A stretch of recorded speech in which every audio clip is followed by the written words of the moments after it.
परम सत्कारयोग गुरु रूप गुरु प्यारी गुरु खालसा साध संगत जी,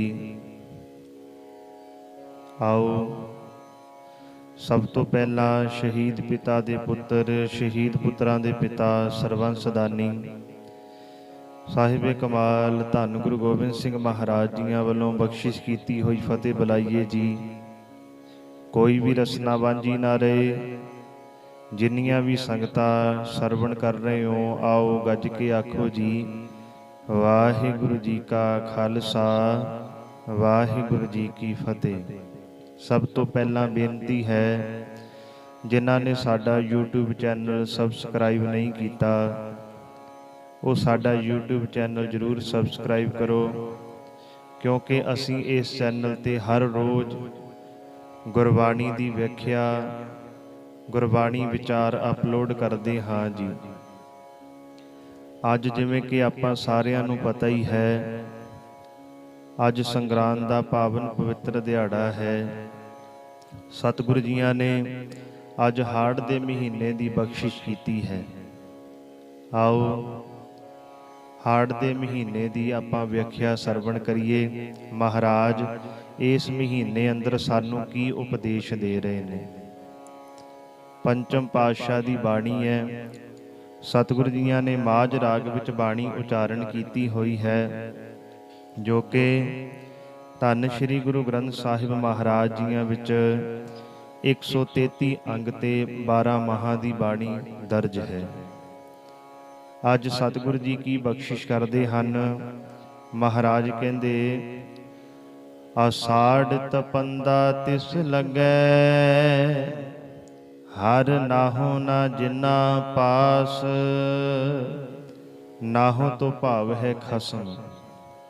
महाराज कहते हाड़ दा महीना उस जीव नूं तपाउंदा है, भाव उस जीव दे अंदर गर्मी हुंदी है किहदे अंदर हर नाहो ना जिन्ना पास, जिन्हां दे हिरदे विच प्रभु पति नहीं वसदा। ये हाड़ दा महीना भी उन्हां नूं ही गर्म लगदा है। बाहरली गर्मी की गल नहीं करते, महाराज साडे अंदर की गर्मी की गल करदे है, जिहड़ी साडे अंदर तपत है। तपत कड़ाहा बुझ गया हर शीतल नाम दियो। जदों गुरु जी ने अपना नाम दे दिता, जदों गुरु जी दे चरणां विच लग गए, फिर अंदर की ठंड खत्म हो जाती है। इसे करके महाराज कहते आषाढ़ तपंदा तिस लगे। उन्हां बंदियां नूं ही हाड़ दा महीना गर्म लगदा है, भाव ओही हाड़ दे महीने अंदर कल्पदे हन जिन्हां नूं प्रभु पति नहीं मिलदा, जिन्हां दे हिरदे विच वाहिगुरु जी दा नाम नहीं। जग जीवन पुरख त्याग कै मानस संधि आस। जग जीवन पुरख तो भाव है जगत दा सहारा प्रभु। धन गुरु अर्जन देव महाराज कहते जेड़े जगत के सहारे परमात्मा दा आसरा छड्ड के बंदियां दियां आसां बनाई रखते हैं। जग जीवन पुरख त्याग के परमात्मा दी आस छड्ड के, परमात्मा दा सहारा छड्ड के मानस संधि आस मनुखां ते टेक टकाई रखते हैं। क्योंकि देण वाला तो एक अकाल पुरख वाहिगुरु जी है। दद्दा दाता एक है सबको देवनहार। ये दुनिया विच जे कोई दाता है वो अकाल पुरख वाहिगुरु जी ही है। परमात्मा दे कोलों वड्डे तो वड्डा राजा भी मंगदा है ते छोटे तो छोटा गरीब भी मंगदा है। परमात्मा हर एक नूं रोजी रोटी दिंदा है। ताही महाराज ने आख्या मानुख की टेक बिरथी सब जान। किसे इंसान की टेक ना रखी, सिर्फ ते सिर्फ परमात्मा दी ही टेक रखी। जिन्हां ने रब की टेक रखी है, परमात्मा ने उन्हां दे कारज पूरे कीते। धर जीरे एक टेक तो लाहे वडाणी आस। महाराज कहंदे एक दी टेक रख, एक अकाल पुरख वाहिगुरु जी दे चरनां विच अरदास कर, तेरियां सारियां ही आसां परमात्मा पूरियां करेगा। ਵਾਹਿਗੁਰੂ ਜੀ ਤਾਂ ਐਨੇ ਦਿਆਲੇ ਐ, ਐਨੇ ਕਿਰਪਾਲੂ ਐ। ਮਹਾਰਾਜ ਕਹਿੰਦੇ ਸਭ ਨਿਧਾਨ, 10 ਅਸ਼ਟ ਸਿਧਾਨ, ਠਾਕੁਰ ਕਰ ਤਲ ਧਰਿਆ। ਪਰਮਾਤਮਾ ਨੇ ਆਪਣੀ ਹੱਥ ਦੀ ਤਲੀ ਉੱਤੇ 9 ਨਿਧੀਆਂ 18 ਸਿੱਧੀਆਂ ਰੱਖੀਆਂ ਹੋਈਆਂ। ਮਹਾਰਾਜ ਕਹਿੰਦੇ ਜਿਹੜਾ ਵੀ ਮੇਰੇ ਚਰਨਾਂ ਵਿੱਚ ਆਸ ਨਾਲ ਆਏਗਾ, ਭਾਵਨਾ ਦੇ ਨਾਲ ਆਏਗਾ, ਮੈਂ ਉਹਨੂੰ ਸਾਰੀਆਂ ਬਖਸ਼ਿਸ਼ਾਂ ਕਰ ਦੇਵਾਂਗਾ। ਸਾਨੂੰ ਵੀ ਚਾਹੀਦਾ ਹੈ ਅਸੀਂ ਇੱਕ ਅਕਾਲ ਪੁਰਖ ਵਾਹਿਗੁਰੂ ਜੀ ਦੀ ਆਸ ਰੱਖੀਏ, ਇੱਕ ਅਕਾਲ ਪੁਰਖ ਵਾਹਿਗੁਰੂ ਜੀ ਦਾ ਹੀ ਸਹਾਰਾ ਤੱਕੀਏ, ਹੋਰ ਕਿਸੇ ਵੀ ਮਨੁੱਖ ਤੇ ਆਸ ਨਾ ਰੱਖੀਏ। ਅੱਗੇ ਮਹਾਰਾਜ ਕੀ ਕਹਿ ਰਹੇ ਨੇ, ਦੋਏ ਭਾਏ ਵੇਗੂਚੀਐ, ਗੱਲ ਪਈ ਸੋ ਜਮ ਕੀ ਫਾਸ। ਦੋਏ ਭਾਏ ਤੋਂ ਭਾਵ ਹੈ ਪ੍ਰਭੂ ਤੋਂ ਬਿਨਾਂ ਕਿਸੇ ਦੂਜੇ ਨਾਲ ਪਿਆਰ ਕਰਨਾ, ਕਿਸੇ ਦੂਜੇ ਨਾਲ ਪ੍ਰੇਮ ਕਰਨਾ, ਵਾਹਿਗੁਰੂ ਤੋਂ ਬਿਨਾਂ। ਵਗੂਚੀਐ ਤੋਂ ਭਾਵ ਹੈ ਖੁਆਰ ਹੋਈਦਾ ਹੈ। ਧੰਨ ਗੁਰੂ ਅਰਜਨ ਦੇਵ ਮਹਾਰਾਜ ਕਹਿੰਦੇ ਪ੍ਰਮਾਤਮਾ ਤੋਂ ਬਿਨਾਂ, ਵਾਹਿਗੁਰੂ ਜੀ ਤੋਂ ਬਿਨਾਂ ਕਿਸੇ ਹੋਰ ਦੇ ਸਹਾਰੇ ਰਿਹਾ ਖੁਆਰ ਹੀ ਹੋਈਦਾ ਹੈ। ਜੋ ਵੀ ਕੋਈ ਹੋਰ ਸਹਾਰਾ ਤੱਕਦਾ ਹੈ, ਉਸ ਦੇ ਗਲ ਵਿੱਚ ਜਮਾਂ ਦੀ ਫਾਹੀ ਪੈਂਦੀ ਹੈ। ਉਸ ਦਾ ਜੀਵਨ ਸਦਾ ਹੀ ਸਾਹਿਮ ਵਿੱਚ ਬਤੀਤ ਹੁੰਦਾ ਹੈ। ਭਾਵ ਉਹ ਖੁਸ਼ੀ ਵਿੱਚ ਨਹੀਂ ਜਿਉਂਦੇ, ਉਹ ਸਦਾ ਹੀ ਦੁਖੀ ਵਿੱਚ ਜਿਉਂਦੇ ਹਨ। ਉਹਨਾਂ ਨੂੰ ਜਮਾਂ ਦਾ ਡਰ ਰਹਿੰਦਾ ਹੈ। ਜਿਹੜੇ ਵਾਹਿਗੁਰੂ ਜੀ ਨੂੰ ਯਾਦ ਕਰਦੇ ਹੈ, ਉਹਨਾਂ ਨੂੰ ਜਮਾਂ ਦਾ ਡਰ ਨਹੀਂ, ਉਹ ਹਮੇਸ਼ਾ ਹੀ ਖੇੜੇ ਵਿੱਚ ਰਹਿੰਦੇ ਹਨ। ਮਹਾਰਾਜ ਕਹਿੰਦੇ ਨਾ ਉਹ ਮਰੈ ਨਾ ਠਾਗੇ ਜਾਹੇ। ਪ੍ਰਮਾਤਮਾ ਦਾ ਨਾਮ ਜਪਣ ਵਾਲੇ ਜ਼ਿੰਦਗੀ ਵਿੱਚ ਕਦੇ ਨਹੀਂ ਮਰਦੇ, ਉਹ ਸਦਾ ਹੀ ਅਮਰ ਰਹਿੰਦੇ ਹੈ। ਉਹਨਾਂ ਨੂੰ ਮੌਤ ਨਹੀਂ ਆਉਂਦੀ। ਮੌਤ ਤੋਂ ਭਾਵ ਇਹ ਨਹੀਂ ਵੀ ਸਰੀਰ ਦਾ ਮਰਨਾ, ਉਹਨਾਂ ਦੇ ਅੰਦਰ ਦੀ ਜ਼ਮੀਰ ਨਹੀਂ ਮਰਦੀ, ਉਹ ਹਮੇਸ਼ਾ ਹੀ ਜਾਗਦੇ ਰਹਿੰਦੇ ਹਨ। ਜਿਹਨੂੰ ਮਹਾਰਾਜ ਨੇ ਆਖਿਆ, ਜਾਗ ਲਿਹੋ ਰੇ ਮਨਾ ਜਾਗ ਲਿਹੋ, ਕਹਾਂ ਗਾਫਲ ਸੋਇਆ। ਕਿਹੜੀ ਨੀਂਦ ਵਿੱਚ ਸੁੱਤਾ ਪਿਆ ਹੈ ਤੂੰ? ਸੰਸਾਰ ਵਿੱਚ ਕੀ ਕਰਨ ਵਾਸਤੇ ਆਇਆ ਹੈ? ਮਨਾ ਵਿਚਾਰ, ਕਿਸੇ ਦੂਜੇ ਨਾਲ ਪਿਆਰ ਨਾ ਪਾ। ਜਿਹੜੇ ਕੰਮ ਵਾਸਤੇ ਤੈਨੂੰ ਆ ਸਰੀਰ ਮਿਲਿਆ ਹੈ, ਜਿਹੜੇ ਕੰਮ ਵਾਸਤੇ ਤੂੰ ਸੰਸਾਰ ਵਿੱਚ ਆਇਆ ਹੈ, ਉਹ ਕੰਮ ਕਰ। ਅਵਰ ਕਾਜ ਤੇਰੇ ਕਿਤੇ ਨਾ ਕਾਮ, ਮਿਲ ਸਾਧ ਸੰਗਤ ਭਜ ਕੇਵਲ ਨਾਮ। ਜਿੰਨੇ ਕੰਮਕਾਰ ਅੱਜ ਅਸੀਂ ਕਰਦੇ ਹਾਂ, ਮਹਾਰਾਜ ਕਹਿੰਦੇ ਇਹ ਕੰਮਾਂ ਦੀ ਪਰਮਾਤਮਾ ਦੀ ਦਰਗਾਹ ਵਿੱਚ ਕਦਰ ਨਹੀਂ ਪੈਣੀ। ਜੇ ਤੂੰ ਵਾਹਿਗੁਰੂ ਦੇ ਪਿਆਰ ਵਿੱਚ ਜੀਏਗਾ, ਜੇ ਪਰਮਾਤਮਾ ਨਾਲ ਪਿਆਰ ਪਾਏਗਾ, ਫਿਰ ਤੈਨੂੰ ਜਮਾਂ ਦਾ ਡਰ ਨਹੀਂ ਰਹੇਗਾ। ਜਿਹਾ ਬੀਜੈ ਸੋ ਲੁਣੈ, ਮੱਥੈ ਜੋ ਲਿਖਿਆਸ। ਲੁਣੈ ਤੋਂ ਭਾਵ ਹੈ ਵੱਢਦਾ ਹੈ। ਕੁਦਰਤ ਦਾ ਨਿਯਮ ਹੈ, ਕੁਦਰਤ ਦਾ ਵਿਧੀ ਵਿਧਾਨ ਇਹੋ ਜਿਹਾ ਹੈ। ਮਨੁੱਖ ਜਿਹਾ ਵੀ ਬੀਜ ਬੀਜਦਾ ਹੈ, ਕੀਤੇ ਕਰਮਾਂ ਅਨੁਸਾਰ ਜਿਹੜਾ ਲੇਖ ਉਸ ਦੇ ਮੱਤੇ ਉੱਤੇ ਲਿਖਿਆ ਜਾਂਦਾ ਹੈ, ਉਹੋ ਜਿਹਾ ਫਲ ਉਹ ਪ੍ਰਾਪਤ ਕਰਦਾ ਹੈ। ਤੁਸੀਂ ਬੜੇ ਸੂਝਵਾਨ ਸੁਣਦੇ ਹੋ, ਬੜੇ ਸਿਆਣੇ ਹੋ। ਆਪਾਂ ਧਰਤੀ ਵਿੱਚ ਕੋਈ ਵੀ ਬੀਜ ਪਾਈਏ, ਜਿਹੜਾ ਵੀ ਬੀਜ ਪਾਵਾਂਗੇ, ਉਹੀ ਬੀਜ ਧਰਤੀ ਸਾਨੂੰ ਉਗਾ ਕੇ ਬਾਹਰ ਦਿਖਾਈ ਦੇ ਦਿੰਦੀ ਹੈ। ਬੇ ਮਨਾ ਤੂੰ ਆਹ ਬੀਜ ਪਾਇਆ ਸੀ ਮੇਰੇ ਵਿੱਚ ਤੇ ਆਹ ਨਿਕਲ ਗਿਆ।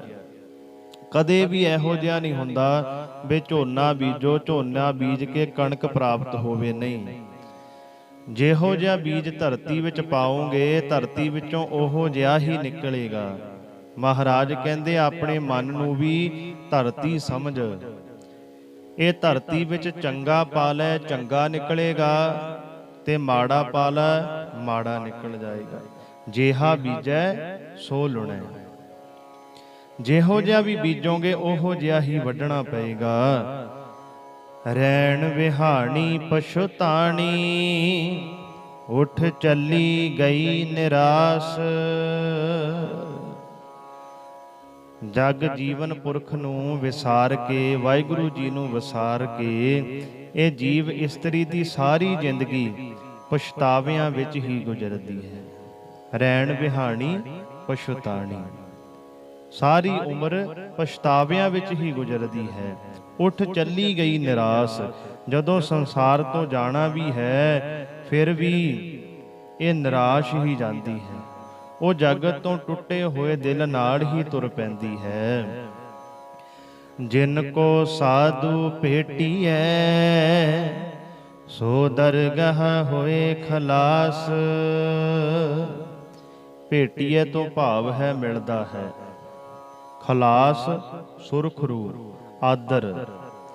ਜਿਨ੍ਹਾਂ ਬੰਦਿਆਂ ਨੂੰ ਗੁਰੂ ਮਿਲ ਪੈਂਦਾ ਹੈ ਉਹ ਪਰਮਾਤਮਾ ਦੀ ਹਜ਼ੂਰੀ ਵਿੱਚ ਸੁਰਖਰੂ ਹੁੰਦੇ ਹਨ, ਭਾਵ ਪਰਮਾਤਮਾ ਦੀ ਕਚਹਿਰੀ ਵਿੱਚ ਉਹਨਾਂ ਨੂੰ ਆਦਰ ਮਿਲਦਾ ਹੈ। ਵਾਹਿਗੁਰੂ ਜੀ ਦੇ ਚਰਨਾਂ ਵਿੱਚ ਉਹਨਾਂ ਦੀ ਕਦਰ ਪੈਂਦੀ ਹੈ।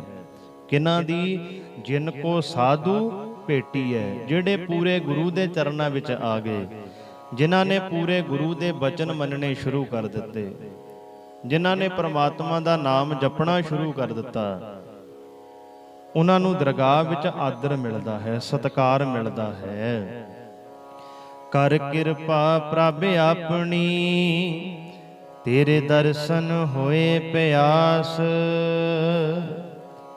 ਮਹਾਰਾਜ ਕਹਿ ਰਹੇ ਨੇ, ਹੇ ਪ੍ਰਭੂ ਤੇਰੇ ਅੱਗੇ ਨਾਨਕ ਦੀ ਬੇਨਤੀ ਹੈ, ਆਪਣੀ ਮਿਹਰ ਕਰ, ਸਾਡੇ ਤੇ ਵੀ ਰਹਿਮਤ ਕਰ। ਮੇਰੇ ਮਨ ਵਿੱਚ ਤੇਰੇ ਦਰਸ਼ਨਾਂ ਦੀ ਤਾਂਘ ਬਣੀ ਰਹੇ। ਦਰਸ਼ਨਾਂ ਦੀ ਤਾਂਘ ਬਣਨੀ ਬੜੀ ਔਖੀ ਹੈ ਜੀ। ਸਾਡੇ ਮਨਾਂ ਵਿੱਚ ਹੋਰ ਬੜੀਆਂ ਤਾਂਘਾਂ ਹੈ। ਇਹ ਮਨ ਵਿੱਚ ਲਾਲਚ ਦੀ ਬੜੀ ਤਾਂਘ ਹੈ, ਮੇਰੇ ਕੋਲ ਇੰਨਾ ਪੈਸਾ ਆ ਜਾਏ। ਇਹ ਮਨ ਵਿੱਚ ਹੋਰ ਬੜੀਆਂ ਤਾਂਘਾਂ ਹਨ। ਦੁਨੀਆ ਬਾਰੇ ਬੜੇ ਸੋਚਦੇ ਹਾਂ, ਪਰਿਵਾਰ ਬਾਰੇ ਬੜਾ ਸੋਚਦੇ ਹਾਂ, ਰਿਸ਼ਤੇਦਾਰਾਂ ਵਾਸਤੇ ਬਹੁਤ ਸੋਚਦੇ ਹਾਂ, ਪਰ ਉਹ ਵਿਰਲੇ ਹੀ ਹਨ, ਉਹ ਭਾਗਾਂ ਵਾਲੇ ਹੀ ਹਨ ਜਿਹੜੇ ਪਰਮਾਤਮਾ ਦੇ ਦਰਸ਼ਨਾਂ ਦੀ ਤਾਂਘ ਰੱਖਦੇ। ਸਾਡੇ ਮਨ ਵਿੱਚ ਬਹੁਤ ਹੈ, ਅਸੀਂ ਕੈਨੇਡਾ ਜਾਈਏ, ਕਿਸੇ ਨੂੰ ਅਮਰੀਕਾ ਦੀ ਤਾਂਘ ਹੈ, ਕਿਸੇ ਨੂੰ ਕਿਸੇ ਕੰਟਰੀ ਦੀ, ਭਾਵ ਵੱਖਰੀਆਂ ਵੱਖਰੀਆਂ ਤਾਂਘਾਂ ਹੈ ਸਾਡੇ ਮਨ ਵਿੱਚ, ਪਰ ਉਹ ਵਿਰਲੇ ਹਨ। ਮਹਾਰਾਜ ਨੇ ਤਾਂ ਹੀ ਆਖਿਆ, ਹੈਨ ਵਿਰਲੇ ਨਾਹੇ ਘਣੇ ਫੈਲ ਫੱਕੜ ਸੰਸਾਰ। ਸੰਸਾਰ ਵਿੱਚ ਉਹ ਵਿਰਲੇ ਹੀ ਹਨ, ਉਹਨਾਂ ਦੀ ਗਿਣਤੀ ਬਹੁਤੀ ਨਹੀਂ, ਉਹਨਾਂ ਦੀ ਗਿਣਤੀ ਬਹੁਤ ਘੱਟ ਹੈ ਜਿਨ੍ਹਾਂ ਨੂੰ ਪਰਮਾਤਮਾ ਦੇ ਦਰਸ਼ਨਾਂ ਦੀ ਤਾਂਘ ਹੈ, ਜਿਹੜੇ ਪਰਮਾਤਮਾ ਦੇ ਦਰਸ਼ਨਾਂ ਦੀ ਆਸ ਵਿੱਚ ਜਿਉਂਦੇ ਹਨ। ਕਹੇ ਕਬੀਰ ਆਸ ਲਗ ਜੀਵੋ। ਕਬੀਰ ਸਾਹਿਬ ਕਹਿੰਦੇ, ਮੈਂ ਆਸ ਵਿੱਚ ਹੀ ਜਿਉਂਦਾ ਹਾਂ ਵੀ ਮਹਾਰਾਜ ਕਿਤੇ ਅੱਜ ਮੈਨੂੰ ਤੁਹਾਡੇ ਦਰਸ਼ਨ ਹੋ ਜਾਣ, ਕਿਉਂਕਿ ਇਹ ਜੀਵ ਰੂਪੀ ਇਸਤਰੀ ਇੱਕ ਜਨਮ ਤੋਂ ਨਹੀਂ, ਪਤਾ ਹੀ ਨਹੀਂ ਕਿੰਨੇ ਜਨਮ ਹੋ ਗਏ ਪਰਮਾਤਮਾ ਨਾਲੋਂ ਵਿਛੜਿਆ ਹੋਇਆਂ ਨੂੰ, ਪਤਾ ਨਹੀਂ ਕਿੰਨੇ ਜਨਮ ਹੋ ਗਏ ਵਾਹਿਗੁਰੂ ਜੀ ਦੇ ਦਰਸ਼ਨ ਕੀਤੇ ਹੋਇਆਂ ਨੂੰ।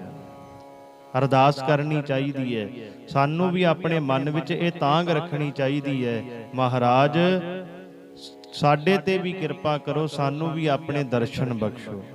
ਦੇਖੋ ਧੰਨ ਗੁਰੂ ਅਰਜਨ ਦੇਵ ਮਹਾਰਾਜ ਕਿੰਨੇ ਨਿਮਰਤਾ ਵਿੱਚ ਕਹਿ ਰਹੇ ਹਨ, ਨਾਨਕ ਦੀ ਬੇਨਤੀ ਹੈ ਆਪਣੀ ਮਿਹਰ ਕਰ, ਮੇਰੇ ਮਨ ਵਿੱਚ ਵੀ ਤੇਰੇ ਦਰਸ਼ਨਾਂ ਦੀ ਤਾਂਘ ਬਣੀ ਰਹੇ।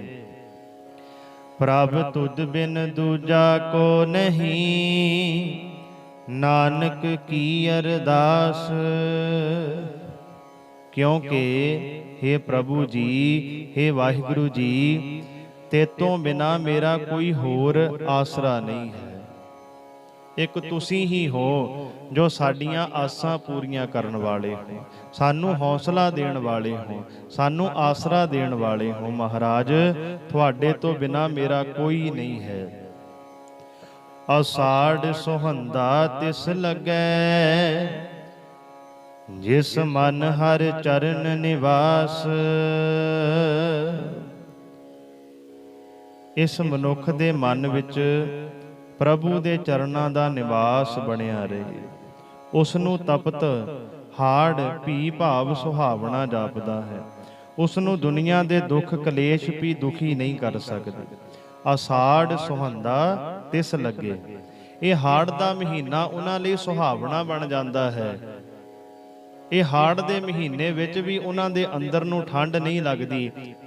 ਗੁਰਮੁਖੋ, ਇੱਥੇ ਬਾਹਰਲੀ ਗੱਲ ਨਹੀਂ ਕੀਤੀ ਮਹਾਰਾਜ ਨੇ, ਬਾਹਰਲੇ ਤਨ ਨੂੰ ਤਾਂ ਤੁਸੀਂ ਠੀਕ ਕਰ ਸਕਦੇ ਹੋ, ਏਸੀ ਲਾ ਸਕਦੇ ਹੋ, ਕੂਲਰ ਲਾ ਸਕਦੇ ਹੋ, ਕੂਲਰ ਦੇ ਨਾਲ ਬਾਹਰਲਾ ਤਨ ਠੰਡਾ ਕਰ ਸਕਦੇ ਹੋ, ਪਰ ਕੂਲਰ ਦੇ ਨਾਲ, ਏਸੀ ਦੇ ਨਾਲ ਤੁਹਾਡਾ ਮਨ ਨਹੀਂ ਠੰਡਾ ਹੋਣਾ, ਤੁਹਾਡੇ ਮਨ ਦੀ ਤਪਸ਼ ਨਹੀਂ ਬੁਝਣੀ।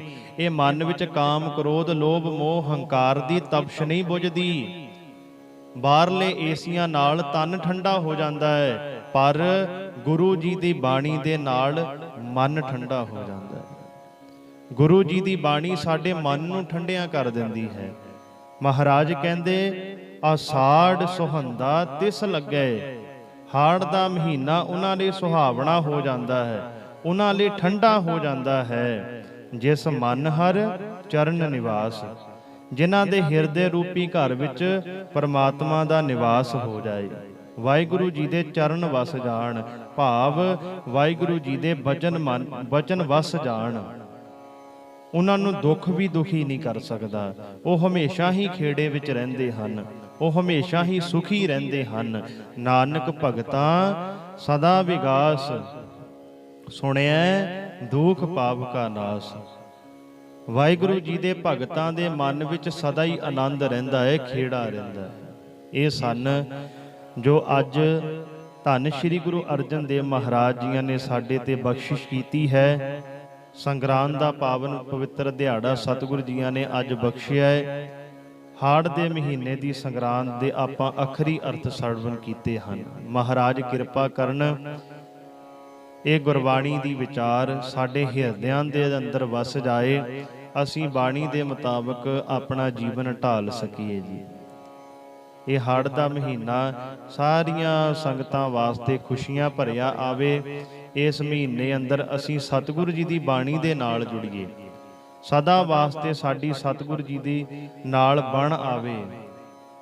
ਸਾਨੂੰ ਮਹਾਰਾਜ ਕਿਰਪਾ ਕਰਨ, ਖੰਡੇ ਬਾਟੇ ਦਾ ਅੰਮ੍ਰਿਤ ਬਖਸ਼ਿਸ਼ ਕਰਨ, ਅਸੀਂ ਗੁਰੂ ਵਾਲੇ ਬਣੀਏ। ਇਹੀ ਸਾਡੀ ਅਰਦਾਸ ਹੈ। ਗੁਰਮੁਖੋ, ਵਿਚਾਰ ਕਰਦੇ ਸਮੇਂ ਇੱਕ ਨਹੀਂ ਬੇਅੰਤ ਭੁੱਲਾਂ ਹੋ ਗਈਆਂ, ਅਣਜਾਣ ਬੱਚੇ ਸਮਝ ਕੇ ਮਾਫ ਕਰਨਾ ਜੀ। ਬੁਲਾਓ ਫਤਿਹ। ਵਾਹਿਗੁਰੂ ਜੀ ਕਾ ਖਾਲਸਾ, ਵਾਹਿਗੁਰੂ ਜੀ ਕੀ ਫਤਿਹ।